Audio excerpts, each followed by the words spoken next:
paz do Senhor Jesus a todos os irmãos. Estamos nós aqui iniciando esta live. 2 Pedro, capítulo 1 e versículo de número 19. Olha aí. 2 Pedro, capítulo 1 e versículo 19. Temos ainda mais firme a palavra profética, a qual bem fazeis em estar atentos, como aos nossos corações. É sempre... Não, aí foi. Deu uma pausinha aqui, mas estamos aí. Então vamos lá. É um prazer, é um privilégio nós estudarmos a palavra profética. Como nós vemos aqui, que bem fazeis em estar atentos. Bem fazeis em estar atentos. Nós estamos aqui, né? Atentos à palavra profética. E essa palavra profética aqui é como uma candeia. A candeia é uma luz de lamparina. Olha como ela vai crescendo até se tornar o brilho de uma estrela. Assim eu comparo a transformação que o Senhor tem para a minha vida e para a sua vida também. Glória a Deus. Então, hoje, depois de tudo que eu já ministrei acerca da segunda vinda, eu queria que você fizesse uma escolha. Acredito que nós estamos aqui numa posição de nós fazermos uma escolha entre a esperança, de nós analisarmos todos esses fatos, né, acerca da segunda vinda, e nós temos em nosso coração esperança, como também a escolha de viver somente pelo material. Então, na carta, né, eu fiz uma abordagem abundante acerca disso, quando eu fiz um estudo em 2 Pedro. Nós lemos o capítulo 1, capítulo 2 e capítulo 3 nas ministrações anteriores, e eu acredito que ficou bem claro para os irmãos que a segunda vinda está muito ligado, né, a essa questão das coisas materiais e de nós cultivarmos essa esperança no nosso coração. Então, Jesus ele disse que onde está o seu coração, aí está o seu tesouro. Agora veja só, quando nós vemos, por exemplo, na carta de 2 Pedro, quando nós encontramos o tema da segunda vinda, na carta de 2 Pedro, na verdade, o apóstolo Pedro ele não teve nenhuma vez em seu coração de estabelecer uma doutrina sobre a segunda vinda. Isso é prova de que ele não cita sobre os principais elementos da segunda vinda. Ele não fala sobre o arrebatamento, não fala sobre o milênio, ele não fala sobre a grande tribulação, né? Então, ele somente faz uma questão. Ele aborda a questão da destruição desta terra e de uma nova terra. Então, quando Pedro faz essa abordagem, lá em 2 Pedro, então ele fala sobre a destruição, né, e fala sobre uma nova terra. Isso para quê? Para que esse assunto da segunda vinda ele possa tocar o coração. Para que este assunto da segunda vinda possa trazer luz nas coisas que nós devemos estar preocupados. Então, ele falou com certeza sobre as coisas materiais. Vamos ler aqui, então, alguma coisa para confirmar o que eu estou dizendo aqui, né? E 2 Pedro, capítulo 2, o versículo 4, diz assim: porque Deus não poupou a anjos quando pecaram, mas lançou-os no inferno e os entregou aos abismos da escuridão, reservando-os para o juízo. Se não poupou o mundo antigo, embora preservasse a Noé, pregador da justiça, com mais 7 pessoas ao trazer o dilúvio sobre o mundo dos ímpios, se reduzindo a cinzas as cidades de Sodoma e Gomorra, condenou-as à destruição, havendo-as posto para exemplo aos que vivessem impiamente, e se livrou ao justo Ló, atribulado pela vida dissoluta daqueles perversos, porque este justo, habitando entre eles, por ver e ouvir, afligia todos os dias a sua alma, justa com as obras deles. Também sabe o Senhor livrar da tentação os piedosos e reservar para o dia do juízo os injustos, que já estão sendo castigados. Então veja que ele cita exemplos como Sodoma e Gomorra, exemplos como o dilúvio. Por que Pedro fala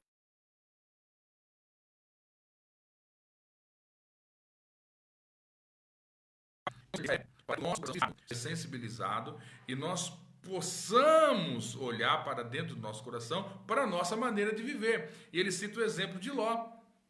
Como é que Ló ele conseguia habitar e morar no meio de tanta pecaminosidade? Agora você veja como que Ló ele afligia seu coração, ele afligia sua alma, né? E ele foi livre por Deus, e assim deve ser o seu comportamento. Quando você vê tantas barbaridades ao seu lado, muitas vezes a gente cai naquele erro de aceitar todas as coisas e entender que tudo aquilo é normal. E isso é um erro que você deve fugir. E você também deve fugir do outro extremo de julgar as pessoas. Veja que Ló, ele se afligia. Ló, ele era uma pessoa, como que fala ali no Sermão do Monte, né? Bem-aventurados que choram. Ele, ao olhar a situação das pessoas, ele chorava. Ele afligia a sua alma, com certeza em oração a Deus. Então, assim como Jesus, quando esteve ali, quando ele estava naquele... Lázaro estava morto e Jesus então chorou. Jesus não chorou pelo morto, porque Jesus sabia que iria ressuscitá-lo, né? Jesus ele não chorou pelo morto, ele chorou pelos vivos, por ver a incredulidade. Essa deve ser a sua atitude. Esse deve ser o seu coração. Você deve orar a Deus, pedir para que o Senhor possa sensibilizar o seu coração, de forma tal que ao ver o pecado, você não aponte e acuse o pecador, mas que você também não seja consumido e achar que está tudo correto, que está tudo bem. Mas você deve tomar a posição correta, você deve ser um justo, e você deve orar, você deve afligir a sua alma, você deve ser um Ló em Sodoma e Gomorra, que você vê tanta perversidade. Vamos prosseguir aqui. Olha só o exemplo que Pedro dá, falando da segunda vinda. 2 Pedro, capítulo 3, e o versículo número 9. O Senhor não retarda sua promessa, ainda que alguns a tenham por tardia, porém é longânimo para convosco, não querendo que ninguém se perca, senão que todos venham a arrepender-se. O Senhor, no qual os céus passarão com grande estrondo e os elementos ardendo se dissolverão, e a terra e as obras que nela há serão descobertas. Versículo 11. Ora, uma vez que todas estas coisas hão de ser dissolvidas, que pessoas não deveis ser em santidade e piedade, aguardando e desejando ardentemente a vinda do dia de Deus, em que... Aí voltou, pronto. Pessoal, deu uma travadinha, mas já voltou, tá bom? Glória a Deus. Glória a Deus. Às vezes, sim, eu percebi que dá essas travadas, mas você fique tranquilo, tá? A gente volta, tá bom? A gente retorna. Tenha paciência que nós vamos retornar, tá bom? Então, versículo 12. Aguardando e desejando ardentemente a vinda do dia de Deus. Veja só, esse deve ser o nosso posicionamento. Veja como nós precisamos resgatar esta esperança. E muitas vezes nós perdemos esta esperança acerca da segunda vinda por N motivos, por N situações. E então nós, com esses temas que a gente tem ministrado sobre a segunda vinda, eu confesso que o meu coração ele se encheu de esperança. Estou sendo como aquele que só vê o que está perto, mas estamos olhando também aquilo que está longe também, vivendo essa vida de uma forma, aguardando e desejando essa vinda do nosso Cristo. Então, versículo 13, ó. Nós, porém, segundo a sua promessa, aguardamos novos céus e uma nova terra, nos quais habita a justiça. Esse novo céu e nova terra, aqui nos diz, é um lugar onde habita a justiça. Glória a Deus. Então, essa é a advertência. A advertência aqui em 2 Pedro é que a gente venha caminhar em esperança. Então, a segunda vinda que Pedro aborda, ele cita exemplos de cidades, no caso Sodoma e Gomorra, que foi destruída. Ele cita o exemplo do dilúvio, em que somente Noé escapou. Ele mostra para a gente como que os céus e terra passarão. E para quê? Para que nós possamos caminhar em esperança. Então, tudo isso, todas essas mensagens, ela vai contra esse materialismo, não o materialismo de que você não vai batalhar para as suas coisas, não é isso, mas é um materialismo de que você vive em função destas coisas e você se esquece da esperança da glória de Deus.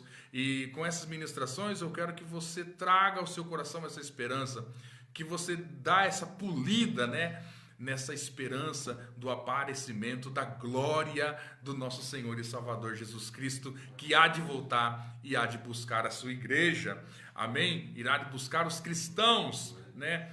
Então, nós temos que caminhar. Olha só como que Pedro trata do arrependimento. Então, a segunda vinda, ela não está tão ligada aos fatos. Pedro não faz uma abordagem falando, olha, sobre a grande tribulação. Ele não faz abordagem falando sobre, olha, primeiro vai acontecer isso, ou depois aquilo outro. Não, a questão é o coração. Olha só, 2 Pedro, capítulo 1, a partir do versículo 5. Olha como que a gente aguarda. Se alguém crê na vinda, deve aguardar essa vinda. Olha como que nós devemos aguardar. 2 Pedro, capítulo 1 e versículo 5. E por isso mesmo vós, empregando toda diligência, acrescentai à vossa fé a virtude a ciência o domínio próprio, o domínio próprio a perseverança a piedade, e a piedade a fraternidade, e a fraternidade o amor, porque se em vós houver e abundarem estas coisas, elas não vos deixarão ociosos, nem infrutíferos. Essa questão de não ser infrutífero, eu vou pregar sobre isto esta noite, porque eu vou fazer uma abordagem da segunda vinda. Em que relação? Na relação de que o Senhor colocou em nós uma semente, que é a semente da palavra de Deus, e como um agricultor, ele um dia virá buscar os seus frutos. Então, nós vemos essa questão na Bíblia também, né? Então, essa é a abordagem que eu vou fazer. E aqui eu estou falando como você não se tornar infrutífero, né? Como que a vida cristã é uma questão de associação de coisas, né? Você aplicar, você acrescentar fé, acrescentar virtude, você acrescentar conhecimento, domínio próprio, perseverança, piedade, fraternidade. Então esses são temas importantes da nossa fé cristã. Veja de que nós não podemos olhar para para a quantidade de coisas que nós muitas vezes ouvimos, mas como que nós precisamos atentar a temas importantes da palavra de Deus. Glória a Deus. Então, veja que como são temas importantes da palavra de Deus. Aqui está a maturidade cristã. Hoje eu estava conversando com a minha esposa, e eu falava para ela, olha como que a gente lê, por exemplo, os 4 evangelhos, e a gente lê os 4 evangelhos, é um leite, né? É um leitinho. Quando você lê o livro de Atos, é um leite já misturado com uma papinha. Mas quando você entra nas cartas, você ali encontra então alimento sólido. Veja como é muito fácil você ler, por exemplo, vamos pegar aqui, você lê o livro de Atos. E Pedro saiu daqui, foi para lá, aí foi acusado e respondeu. Você vê uma história. Mas quando você lê o livro de Colossenses, e você vê tantas coisas, se torna até difícil de você ler, de você entender. Parece até que é meio sem graça de nós pregarmos, né? Porque são coisas de maturidade cristã. É ali que está o tutano, né? Nas cartas que está a doutrina apostólica. Jesus ele falou para os seus discípulos, eu tenho muita coisa a dizer para vocês, mas eu não posso dizer agora. E então ele, quando morreu, ressuscitou, ficou ali com os apóstolos mais de 40 dias, não foi? Ele com certeza ensinou toda a questão da doutrina apostólica, usou Pedro, usou Paulo, usou João, para colocar então esses elementos da fé cristã, e que eu digo que é onde está a maturidade cristã. Então você deve, para que você não seja uma pessoa infrutífera, escute o que eu estou dizendo. Você precisa acrescentar a fé, você precisa acrescentar virtude, conhecimento, domínio próprio, perseverança, piedade, fraternidade. Então esses são elementos fundamentais daqueles que desejam servir a Deus em espírito e em verdade. Amém? Nós precisamos caminhar para esses alimentos sólidos, né? Então aqui eu estou falando dessa segunda vinda, numa visão geral de Pedro, né? E eu aqui falei como que Pedro ele aborda, se importando com a questão do coração. Pedro não faz uma abordagem detalhada sobre a segunda vinda, mas ele fala dessa questão do nosso posicionamento, de um posicionamento de alguém que verdadeiramente está aguardando. Paulo faz algo parecido também em Tessalonicenses. Lá em Tessalonicenses, no capítulo de número 4, ele vai falar: não queremos, porém, irmãos, que sejais ignorantes acerca dos que já dormem, para que não vos entristeçais como os outros que não têm esperança.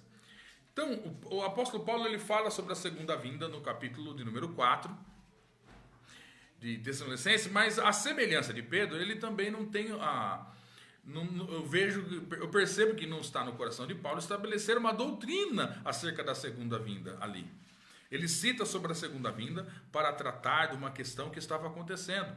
E o que estava acontecendo na igreja de Tessalônica? Bom, eu não sei exatamente, eu posso olhar para o texto e tentar entender o que estava acontecendo. Me parece que eles estavam preocupados com as pessoas que morriam. E de que talvez, né, eles estivessem pensando que aquele que morreu, e agora? Para esse daí já foi, né? Não vai participar do arrebatamento ou coisa parecida. Então o apóstolo Paulo ele fala sobre a segunda vinda de Tessalonicenses nessa questão de parar de se preocupar com aqueles que dormiram no Senhor. Então ele faz essa abordagem, como eu li aqui para nós. Não vamos nos entristecer como quem não tem esperança. E é por isso que o tema de hoje é a esperança. Eu quero que você tenha no seu coração, a partir de hoje e sempre, que você viva com essa esperança no seu coração. A esperança da segunda vinda de Cristo. A esperança de que o Senhor tem para nós algo novo. Então, talvez alguém pensava que pelo fato da morte não iria se encontrar com Cristo. Pode ser isso, né? Talvez alguém não cria em ressurreição. Não tinha aquele grupo dos saduceus que não criam em ressurreição? Não criam também em anjos, né? Não sei, quem sabe não tem algum pessoal dali. E eles então estavam preocupados com aqueles que dormiam, com aqueles que morreram no Senhor. Então o apóstolo Paulo vem, e o apóstolo Paulo traz à luz todas essas questões lá para a igreja de Tessalônica. Então o fato é que Paulo escreve a segunda vinda em relação a vivos e mortos. Está claro ali no texto de 1 Tessalonicenses capítulo 4. Olha o versículo 14. Porque se cremos que Jesus morreu e ressurgiu, também aos que dormem, Deus, mediante Jesus, os tornará a trazer com ele. Dizemo-vos, pois, isto, pela palavra do Senhor, que nós, os que ficarmos vivos para a segunda vinda do Senhor, de modo algum precederemos os que já dormem, porque o Senhor mesmo descerá do céu, com grande brado, a voz do arcanjo, ao som da trombeta de Deus. Aos que morreram em Cristo ressuscitarão primeiro. Depois nós, os que ficarmos vivos, seremos arrebatados juntamente com eles nas nuvens, ao encontro do Senhor nos ares. E assim estaremos para sempre com o Senhor. Portanto, consolai-vos uns aos outros com estas palavras. Glória a Deus. O importante aqui é você saber que ninguém precederá ninguém, né? Aqui eu vou só abrir um parênteses para você. A pessoa que dorme no Senhor hoje, né? Muitos pensam, a pessoa dormiu no Senhor, está lá com Cristo. Será que está com Cristo? Ou ela está no paraíso, ou ela está no seio de Abraão. Então, eu deixo aqui esse parênteses, né? Ninguém antecederá ninguém, né? Então, o nosso encontro com o Senhor será juntos, nos ares. Mas isso aí, um outro tempo a gente aborda essa questão com mais abundância, tá bom? Então é importante saber que ninguém antecede ninguém. O arrebatamento será encontro de vivos e mortos ressuscitados para encontrar com o Senhor nos ares. E então, falar de segunda vinda, em pleno século XXI, eu percebo que no século XXI, a impressão que eu tenho é que o pecado, ele foi se aperfeiçoando. O pecado, ele foi ganhando corpo, ganhando consumação. E eu percebo que hoje, no século XXI, eu percebo claramente todo um sistema montado para que as pessoas não sirvam a Deus. Todo um sistema montado para que a pessoa fique preso em tantas e tantas e tantas distrações que ela tem na vida dela, que servir a Deus fica em último lugar, né? E então, está aí, é um desafio para nós aqui, crentes do século XXI, nós vivermos em adoração ao nosso Deus. É um desafio nós vivermos, né, o século XXI, olhando essas questões fundamentais da fé cristã, que é a vinda do nosso Senhor e Salvador, né? Então, pare de viver o hoje. Viva o hoje em função do amanhã, né? Faça as coisas da sua vida, mas sempre pensando, né, que Deus e que você tem o Senhor. Então não viva somente o hoje, não viva somente o aqui e agora, mas que você possa viver o hoje pensando em função do amanhã, em função do nosso Senhor. Que tudo que você faça, faça para a honra e para a glória do teu Senhor. Amém? Então, essa esperança, muitas vezes ela fica tão longe de nós por conta de tantas distrações e de tantas situações que a gente traz para a nossa vida. Tomar uma aguinha aqui. Agora veja só. Então, vamos fechar um ponto aqui. Eu falei sobre a abordagem de Pedro em relação à segunda vinda, a abordagem de Paulo em relação à segunda vinda, e aqui a gente fecha esse ponto. Agora eu quero falar aqui sobre o que é a igreja, né? E se der tempo vou falar sobre a degradação da igreja, né? Porque o objetivo de eu falar para você o que é a igreja é que você entenda a segunda vinda como um Senhor, como um Deus, como o agricultor, né? Que plantou uma vinha e que deseja os frutos desta vinha. Então, eu quero abordar a segunda vinda nesse aspecto de alguém que plantou esta vinha e que deseja os frutos dessa vinha. Para isso, eu preciso então dar um passo atrás para a gente estabelecer, né, o que é a igreja, né, para que você saiba exatamente o que é a igreja e por que nós devemos produzir frutos. Então vamos lá. Então, falar sobre frutos, falar sobre o que é a igreja, eu vou falar sobre Mateus capítulo 13. Mateus capítulo 13, o que acontece? O semeador, ele saiu para semear. Veja só que coisa interessante. Então, a parábola do semeador vai falar de que o semeador saiu para semear e colocou semente em uma grande quantidade de solos. São 4 solos, né? A semente caiu na beira do caminho, caiu entre as pedras, caiu entre os espinhos e caiu também na boa terra. E olha como que a semente, ela não frutifica em qualquer solo, mas ela só frutifica na semente que caiu na boa terra. E essa terra é o nosso coração, né? Então, e ele vai explicar sobre essa parábola. O que caiu na beira do caminho é aquele que ouve a palavra, mas aí vem o maligno e rouba a palavra. Então nós vemos que aquele que caiu entre as pedras é aquele que recebe com alegria, mas não tem profundidade. O que caiu entre os espinhos é aquele que está preso nos cuidados deste mundo, na fascinação das riquezas. A semente não produz, mas tem a boa terra. E essa boa terra são aqueles que ouvem a palavra e recebem a palavra com alegria. Então, e essa palavra produz fruto. Então, a igreja, ela é apresentada numa condição de pessoas que recebem a palavra, e essa palavra como uma semente. Eu quero que você traga à sua mente essa questão. Vamos lá então, Mateus 13, versículo 18. Ouvi, pois, vós a parábola do semeador. Todo que ouve a palavra do reino e não a entende, vem o maligno, arrebata. A que foi semeada no coração, este é o que foi semeado à beira do caminho.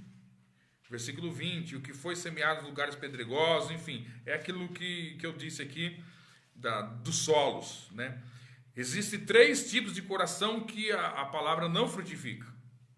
Agora veja só, mas tem um coração que recebe a palavra frutifica.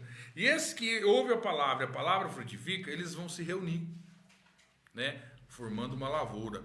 Entenda, em nome de Jesus, que igreja não é uma reunião para a solução de problemas.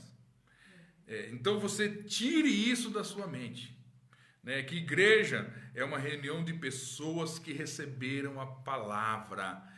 E essa palavra, ela entrou no coração como uma semente e ela começou a produzir algo na sua vida, uma transformação na sua vida. E aconteceu comigo, aconteceu com você, aconteceu com aquele, com tantos. E nós nos reunimos para adorar a Deus, para glorificar a Deus. Nós nos reunimos para isso. Então, igreja não é uma reunião para a solução de problemas. Então, e nós nos acostumamos a dizer, você está indo para onde? Estou indo buscar a minha bênção, né? Estou indo buscar o meu milagre. Ainda que Deus faça o milagre, ainda que Deus sim, Ele abençoa, ainda que Deus Ele age de forma sobrenatural, mas nós não podemos tirar de mente que reunião, que igreja são aqueles que nasceram de novo, aqueles que receberam a semente da palavra de Deus e têm uma consciência diferente, têm um pensamento diferente, são pessoas que têm propósitos diferentes. Então,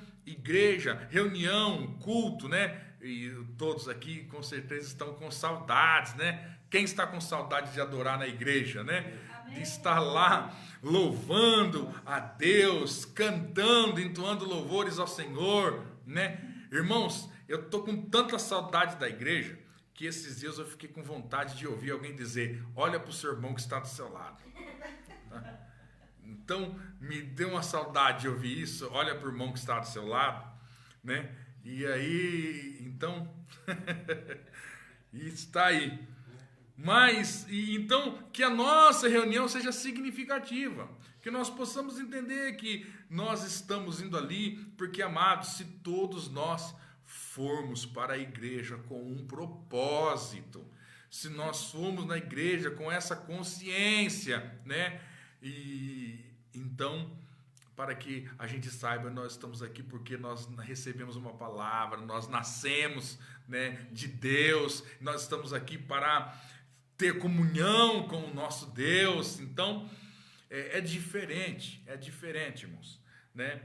Então, tire, né, da mente que igreja é lugar de solução de problemas, né? Você tem problemas? Qual a sua atitude em relação aos problemas? Olha a palavra, né? A Bíblia fala assim, para que você feche a porta do seu quarto e que você ore a Deus em secreto.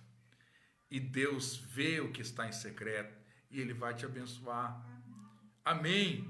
O problema é que nós queremos sempre terceirizar as coisas de Deus.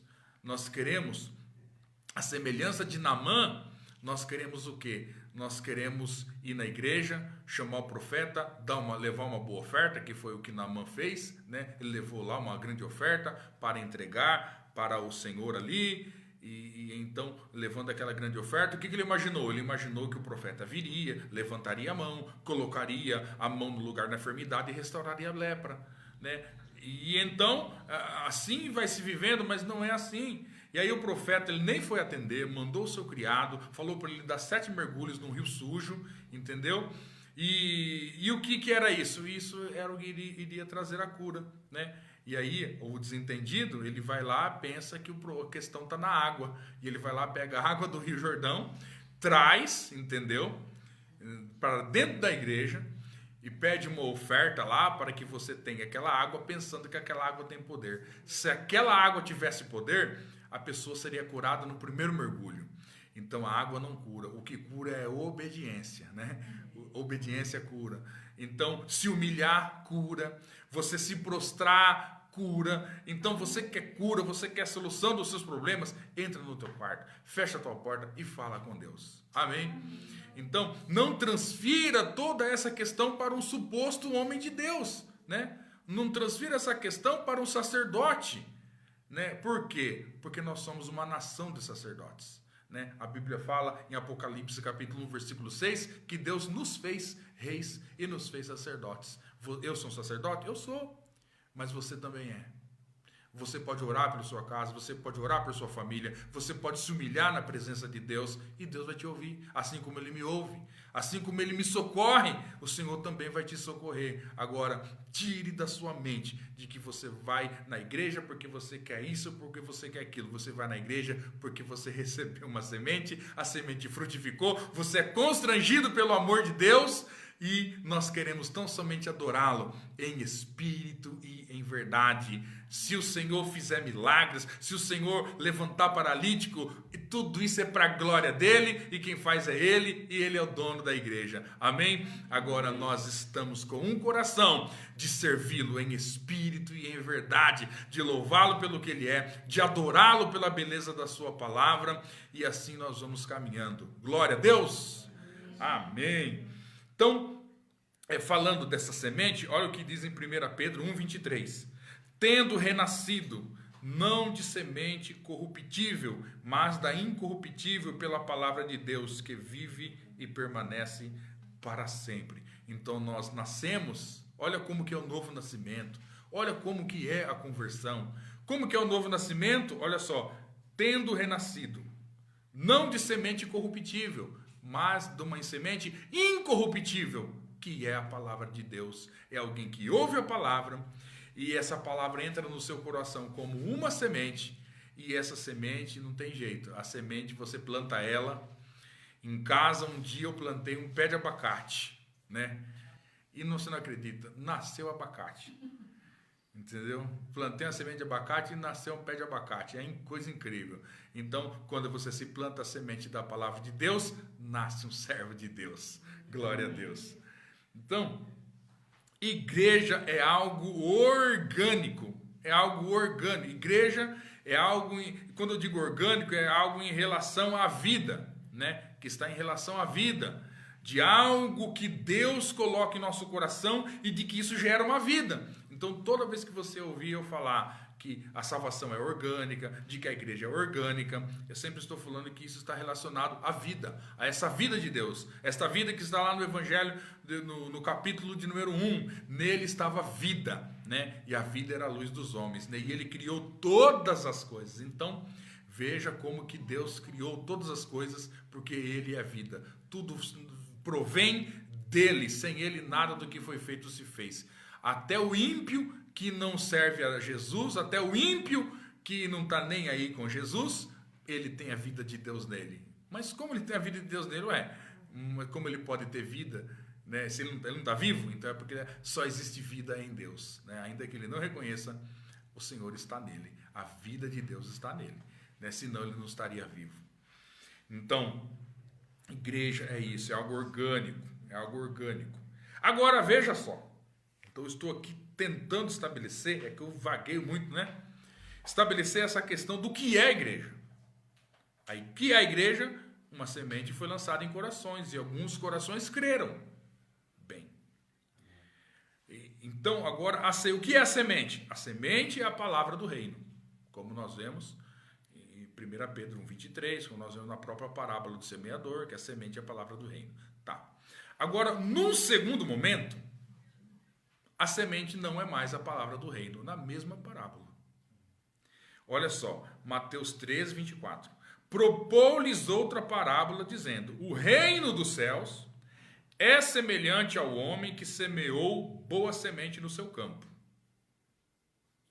Então, aqui se tratando de reino dos céus, o que é o reino dos céus? É semelhante ao homem que semeou boa semente no seu campo. E aqui, ó, versículo 38, observa a explicação dessa parábola. O campo é o mundo. A boa semente são os filhos do reino. Aí, no caso, o joio são os filhos do maligno. Então, a semente que no começo da parábola era a palavra de Deus, agora a semente já não é mais a palavra de Deus. O que é a semente? Está se referindo àqueles que receberam a boa palavra de Deus. Eles se tornaram uma semente. E essa semente foi plantada, o Senhor plantou no mundo. Então, mundo aqui não está se referindo à terra, né? Então, eu quero fazer essa diferença. Mundo aqui não está se referindo à terra. Se você pegar, por exemplo, Mateus capítulo 5, né, vós sois a luz do mundo, né? Então, qual que é a luz da terra? A luz da terra é o sol. O mundo aqui se refere a um sistema, né? A todo um sistema caído, a exemplo de Sodoma, a exemplo da época de Noé, né, de que as pessoas se afastaram de Deus. Agora, então nós estamos no meio de um sistema corrupto, caído. Quando nós lemos lá o mundo jaz do maligno, está se referindo a esse sistema caído. De que o mundo, eu vou mostrar aqui para você, e vou ler alguns versículos, não dá nem para ler todos aqui, mas que você perceba que mundo é um espírito, a Bíblia fala do espírito do mundo, né? Então, e nós estamos plantados nesse mundo e nós devemos brilhar. Nós, como uma semente lançada no mundo, nós vamos florescer, nós vamos frutificar para a glória de Deus. E assim eu trago somente o que é a igreja. Então, o que é a igreja? Alguém que recebeu a palavra. Esse que recebeu a palavra, ele foi plantado no mundo. Esse que foi plantado no mundo, ele vai frutificar. 1 João, olha só, falando do mundo aqui, né? Porque muitas vezes as pessoas falam, elas não entendem o que é mundo. As pessoas, elas enfraquecem muito essa palavra. Elas entendem mundo como roupa do mundo, música do mundo, cabelo do mundo, né? Entendeu? Esse é um comportamento do mundo, né?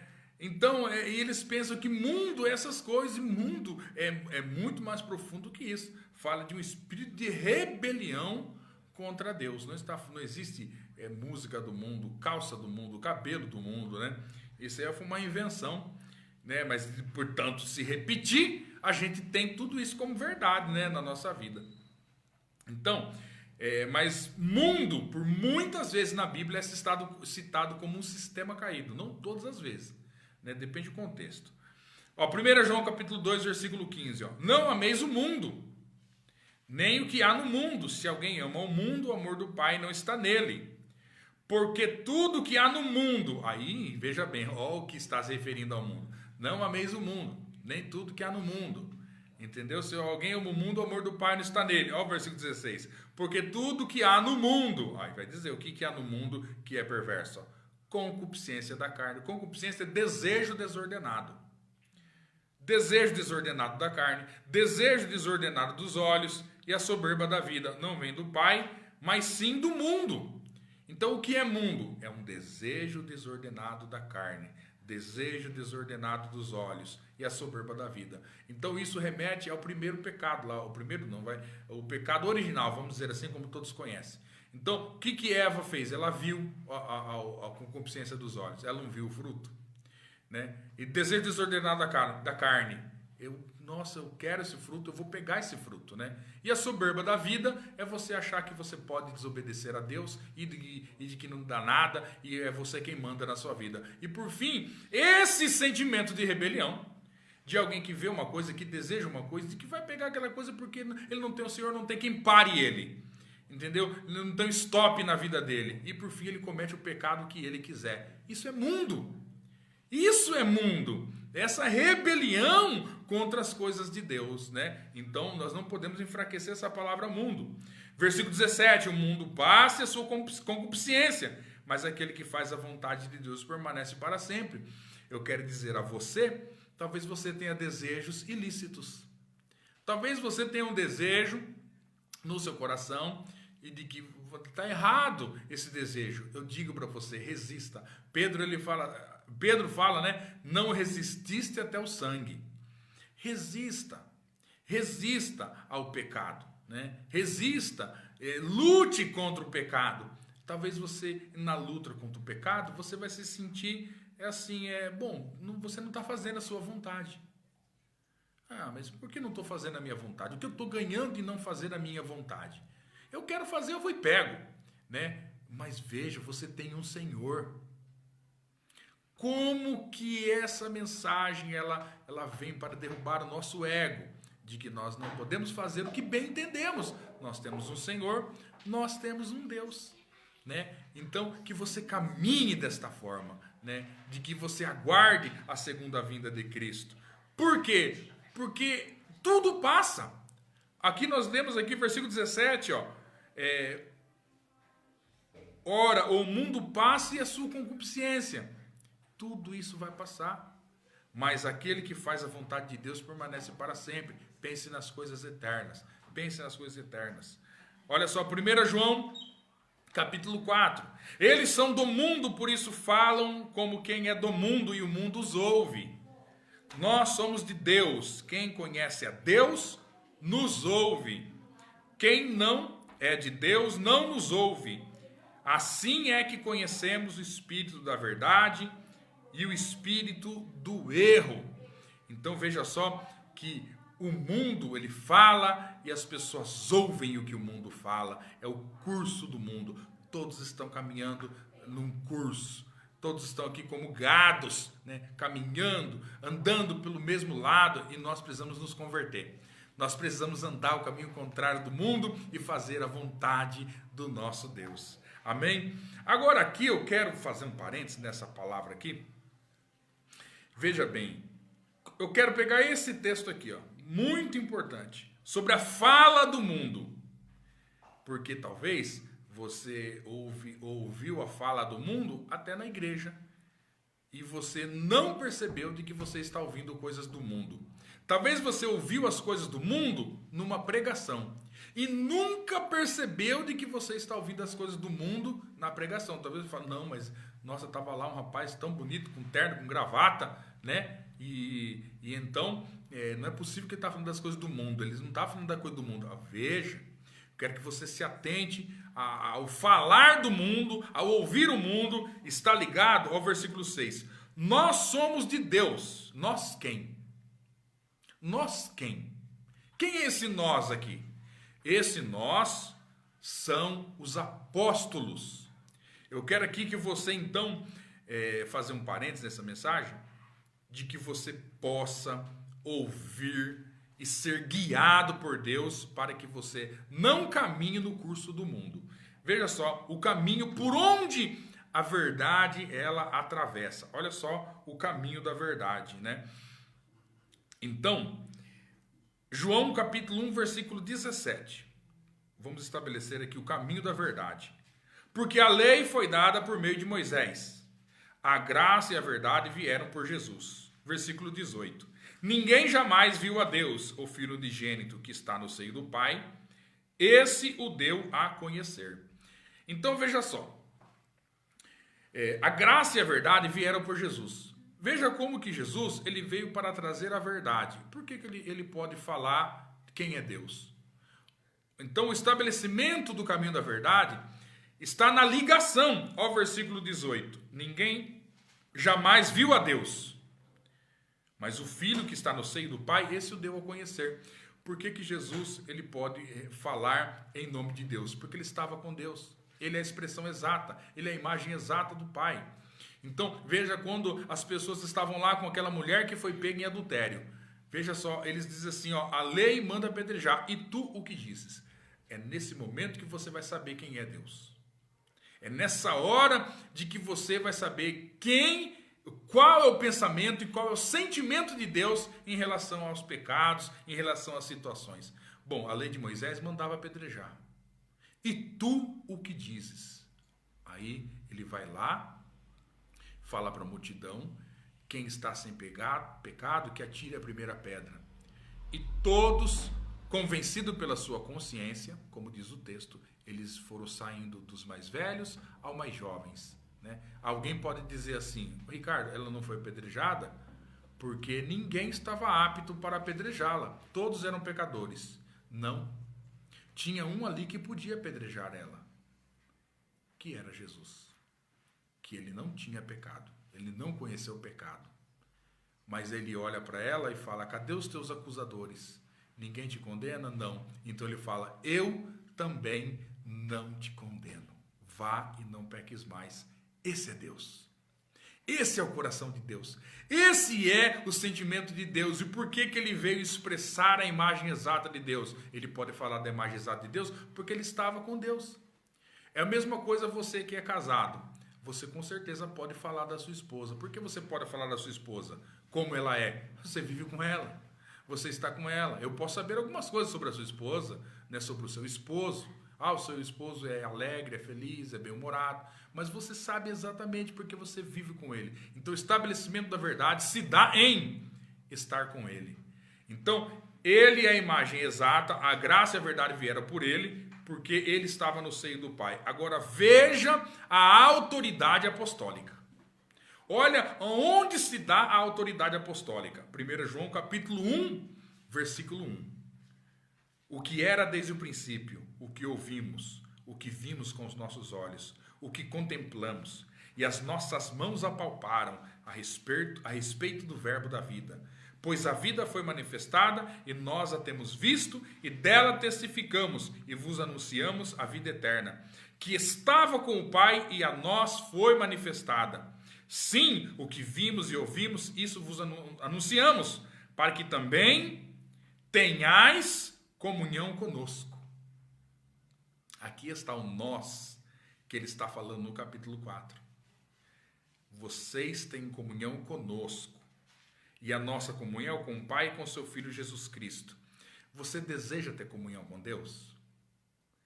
Se você deseja ter comunhão com Deus, primeiramente, você deve ter comunhão com os apóstolos. Porque esta é a autoridade apostólica. A autoridade de quem pode falar de Jesus. Por que eles podem falar de Jesus? Porque as nossas mãos apalparam, os nossos olhos viram, nós estivemos com Ele, Ele falou conosco e nós estamos falando como Ele pensa, como Ele é, e aqui está a autoridade apostólica. Se alguém deseja ter comunhão com Deus, precisa passar pelo crivo apostólico, porque eles pregaram e falaram quem era Jesus e foram testemunhos da sua ressurreição. Então, se você deseja pegar um caminho diferente, você não está ouvindo a doutrina apostólica. Você está criando algo da sua mente, algo que você inventou e está então passando para os homens como doutrina, como mandamento, como quem quer que seja. Mas saiba de que aquele que está fazendo isso, ele está, olha aqui, está bem claro no texto. Olha aqui, ó. Versículo 3. Sim, o que vimos e ouvimos, isso vos anunciamos, para que vós também tenhais comunhão conosco. Eu preciso pregar a doutrina apostólica. Eu não posso fugir disso. Porque eu desejo ter comunhão com Deus. E eu tenho comunhão com Deus quando eu entro dentro do plano que o próprio Deus estabeleceu. Né? Eu não posso inventar.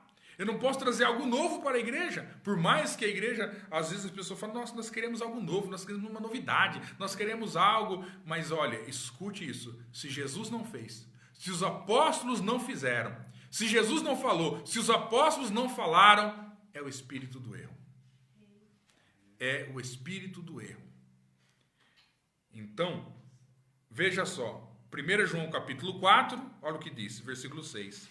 Nós somos de Deus. Quem conhece a Deus nos ouve. Então, esse aqui no versículo 4, eu estou emendando com o primeiro texto que eu li sobre o mundo. Quando nós falamos algo da nossa carne, nós estamos falando sobre as coisas do mundo. E se você não quer ser guiado pelo Espírito do mundo, seja guiado por Cristo, seja guiado pela sua palavra, seja guiado pela doutrina apostólica. Porque eles podem falar por que Jesus pode falar do Pai? Porque estava com o Pai. Porque os apóstolos podem falar de Jesus? Porque eles estavam com Jesus. E nós vamos fazer o quê? Nós vamos falar aquilo que os apóstolos pregaram. O caminho da verdade. O caminho que a verdade navega. E nós não vamos inventar nada. Nós vamos tão somente reproduzir o que eles pregaram. Então,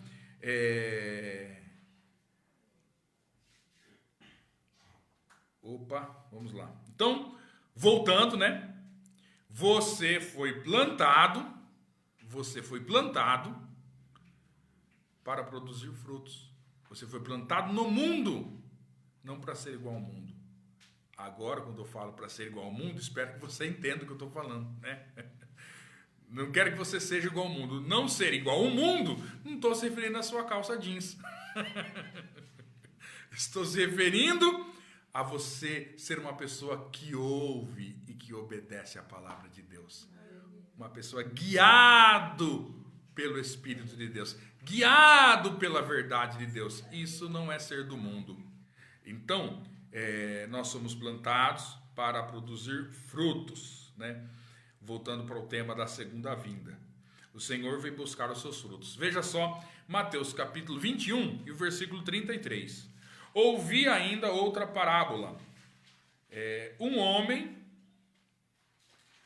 Havia um homem proprietário que plantou uma vinha, cercou-a com uma sebe, cavou nela um lagar, edificou uma torre e depois arrendou-a a uns lavradores e ausentou-se do seu país. Quando chegou o tempo dos frutos, enviou seus servos aos lavradores para receber os seus frutos. Então vai a minha pergunta para você. Então nós lemos aqui um texto em Mateus capítulo 21, de que o Senhor, ele plantou uma vinha, cercou-a com uma sebe, cavou nela um lagar, ele fez tudo direitinho. E ele espera que você produza frutos. A minha pergunta é, você tem frutos para Deus? Então a segunda vinda é um Deus que pegou uma semente, colocou no seu coração, e agora você se tornou uma semente, você foi plantado. Nós estamos aqui falando do espírito do mundo, dos desejos, um estado de rebelião contra Deus, né? Nada tem a ver com essas coisas. E, então, você tem frutos para Deus? Essa é a questão. Se ele vem buscar os frutos, a minha pergunta é, você tem frutos para Deus? O tema da segunda vinda é um Deus que espera frutos, você tem frutos para Deus? Aí aqui eu quero fazer a diferença de dois tipos de frutos, né? Dois tipos de frutos.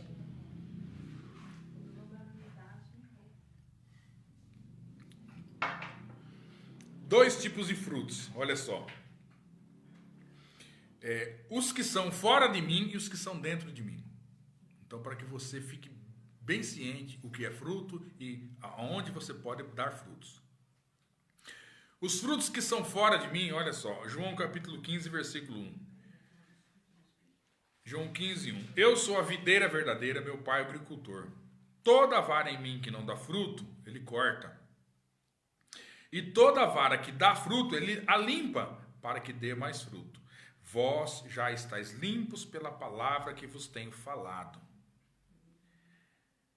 Então, olha como que a palavra, né, ela limpa. Permanecei em mim, versículo 4, e eu permanecerei em vós. Como o ramo de si mesmo não pode dar fruto, se não permanecer na videira, assim também vós, se não permanecerdes em mim. Eu sou a videira, vós os ramos. Quem permanece em mim e eu nele, esse dá muito fruto, porque sem mim nada podeis fazer. E quem não permanece em mim é lançado fora, como ramo e seca. Tais ramos são recolhidos, lançados no fogo e queimados. Se vós permanecerdes em mim, as minhas palavras permanecerem em vós, pedi o que quiserdes e vos será feito. Nisto é glorificado meu Pai, que deis muito fruto, e assim sereis meus discípulos. Então, esse fruto aqui é o que eu digo, os frutos que estão fora de você, aquilo que você faz, o seu trabalho, né? O seu viver. Então, e tudo isso, a questão não é estar em Cristo, é permanecer em Cristo. Então, eu quero dizer para você permanecer. Muitas vezes as pessoas, quando vem um tempo ruim, o que acontece com essas pessoas? Elas saem da igreja. Mas eu digo que esta é a minoria, sabia? Normalmente, quando o tempo está ruim, a pessoa está firme na igreja. Sabe qual é o problema? Quando tudo vai bem. Quando tudo vai bem, o que acontece? Essa pessoa, então, ela esfria, né? ela fica ligada, né, nessa segurança. Aí entra tudo que a gente falou, sabe, sobre a carta de 2 Pedro, né?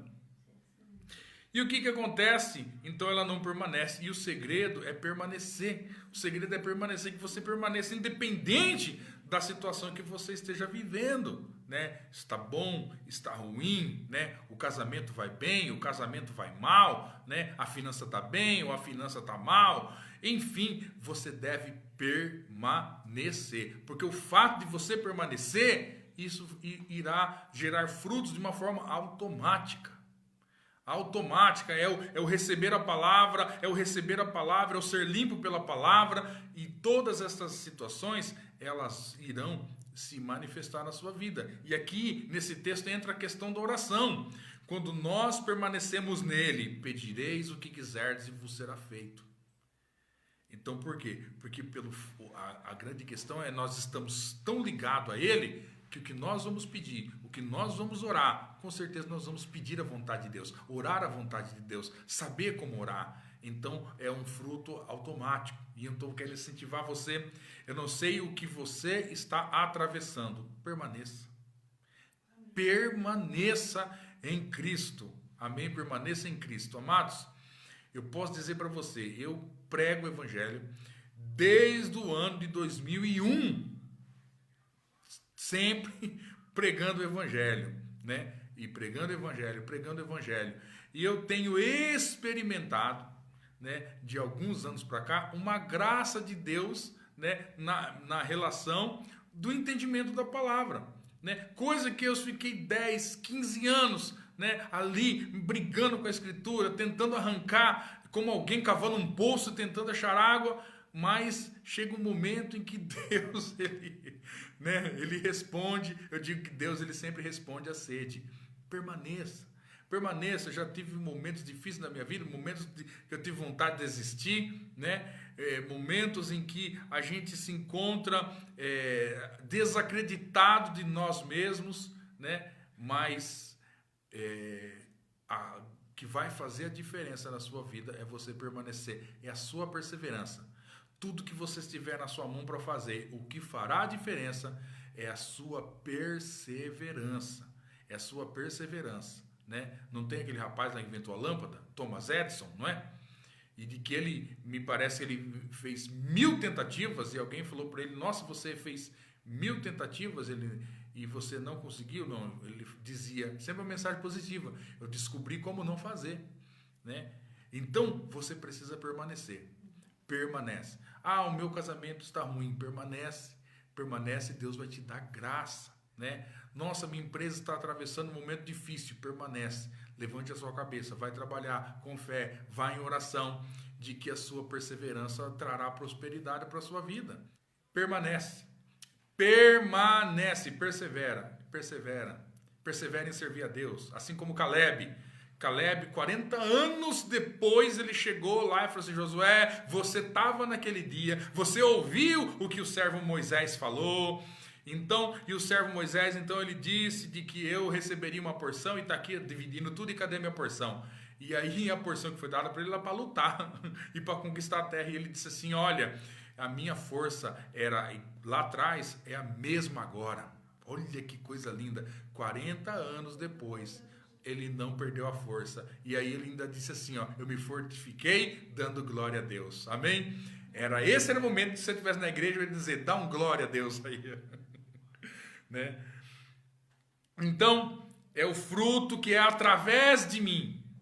Esse fruto está muito ligado a permanecer. Permanecer em Cristo. Permanecer em ouvindo a palavra. Né? Permanecer indo para a igreja. Né? Agora ninguém está indo para a igreja, mas permanece aí na live. Né? Mas permanece. E em mim, né? Através de mim, em mim. É o fruto que é em mim. Gálatas capítulo 5, 22. Mas o fruto do Espírito é amor, alegria, paz, longanimidade, benignidade, bondade, fidelidade, mansidão e domínio próprio. Contra essas coisas não há lei. E os que são de Cristo Jesus crucificaram a carne com suas paixões e concupiscências. Se vivemos pelo Espírito, andemos também pelo Espírito. ao versículo 26. Não nos tornemos vangloriosos, provocando-nos uns aos outros, invejando-nos uns aos outros. Então, você é uma semente e o Senhor quer seus frutos. Frutos que é exteriores e o fruto interior dentro de você. Uma transformação. Agora, quando eu olho para essas coisas aqui, ó, amor, alegria, paz, longanimidade, benignidade, bondade, fidelidade, mansidão, domínio próprio, são tantas coisas, não são? Mas quando eu olho para o versículo 26, olha o que diz: para nós não provocarmos uns aos outros. É mais fácil a gente entender tudo que a gente leu, né? Não provocar uns aos outros, não invejar uns aos outros, né?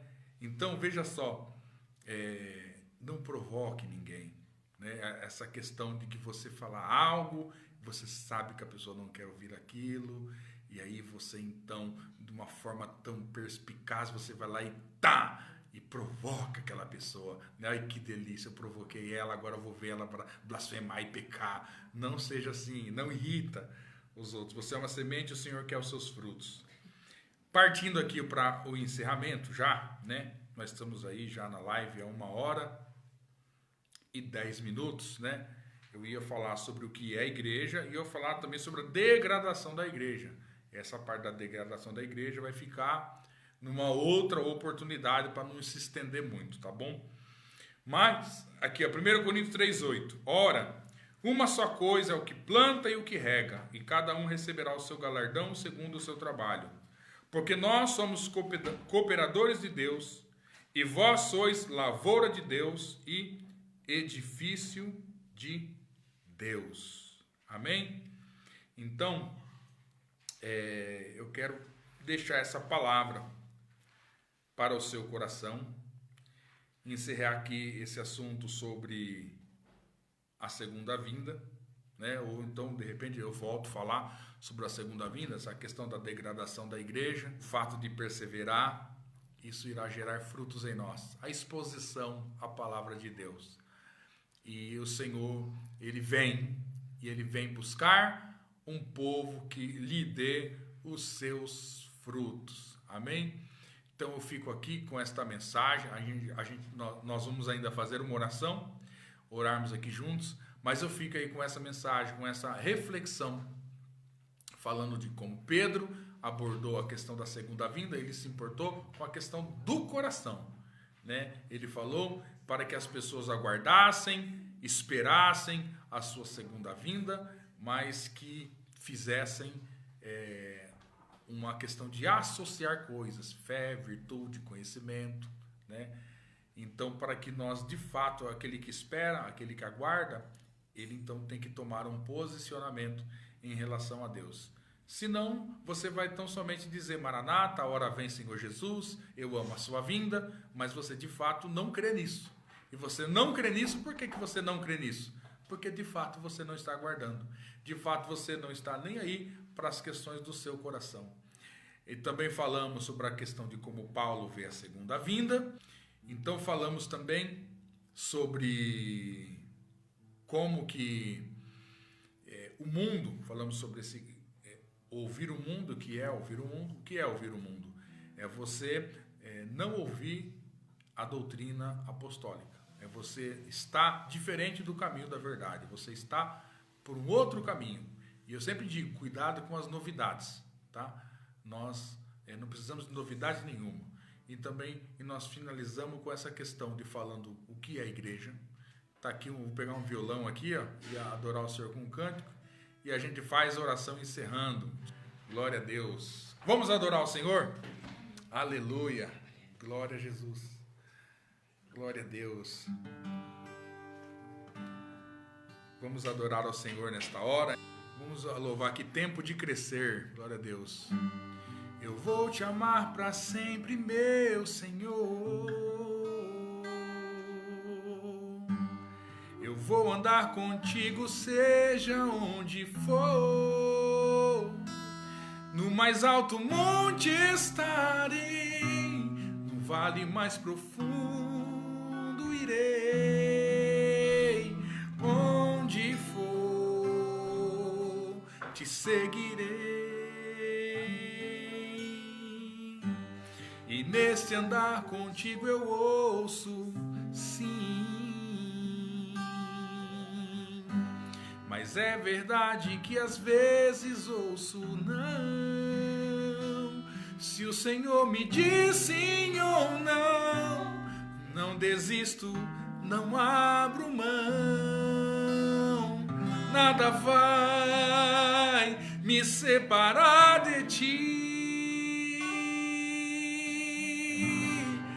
Despojar tudo que sou, ser bem muito mais que ter. Se a gente entrega o coração, a gente entrega pra valer.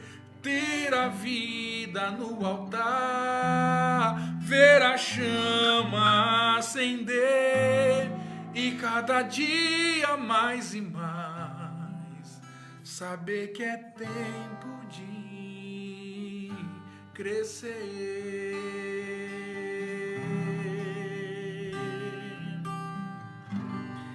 Oh Pai, em nome de Jesus, quero agradecer a Ti, ó Deus querido, por esta oportunidade.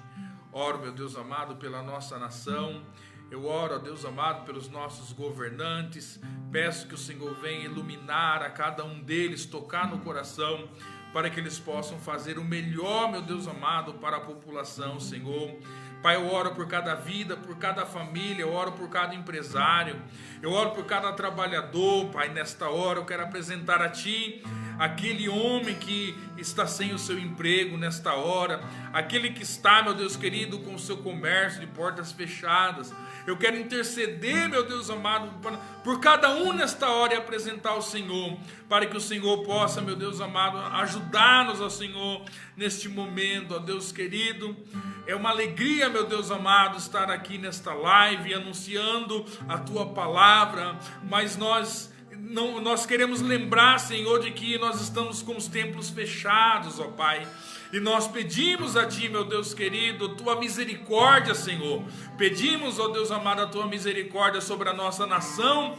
E oramos, meu Deus amado, para que o Senhor traga um avivamento sobre nós, ó Senhor. Ajuda-nos, ó Pai, ajuda cada vida, ajuda cada família nesta hora, Senhor. Protege, dá saúde, ó Deus querido, em nome de Jesus. Oramos, meu Deus amado, pelos profissionais da saúde, que neste momento estão trabalhando incansavelmente, Senhor. Oramos e abençoamos a cada um deles, ó Pai, nesta hora. Em nome de Jesus, ó Senhor, abençoa a Tua igreja, que esta mensagem possa entrar no coração, ó Pai amado, e que nós possamos ser limpos, ó Deus querido, pela Tua palavra, e que possamos, ó Pai amado, através dessas ministrações sobre a segunda vinda, termos fixo, ó Deus querido, essa tão grande esperança, e que nós possamos ser um povo que verdadeiramente aguarda ao Senhor, ó Pai, e entregar a Ti os frutos fora de nós, os frutos que acontecem dentro de nós, ó Pai, em nome de Jesus, ó Senhor.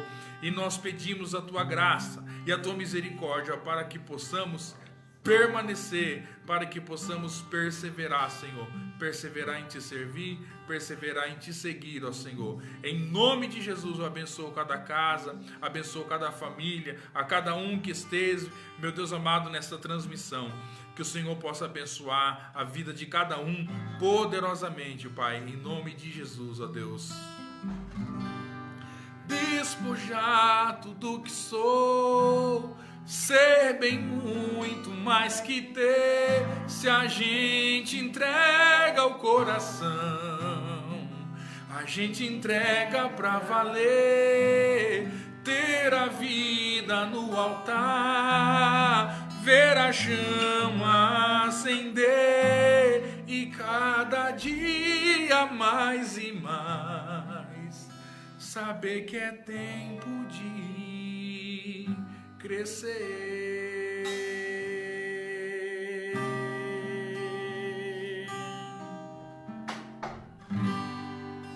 Amém. Glória a Deus. Deus abençoe a todos em nome do Senhor Jesus. Amém.